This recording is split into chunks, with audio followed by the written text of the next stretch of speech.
Hello, this is Yaro. I'm going to show you how to use AI GPT for slides to create a presentation by a topic. After installation, click on the Extensions, AI GPT for slides and Launch button. In the sidebar, you will find several options. For this video, we will focus on the generation feature. For example, let's say we want to create a presentation about how to build a six-figure business. That is the relevant topic. You can adjust settings such as the number of slides you want to generate.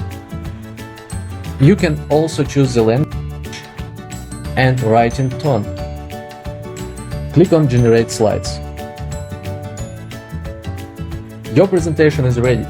It includes text and images generated by AI GPT for slides. And you can review the content and make any necessary changes.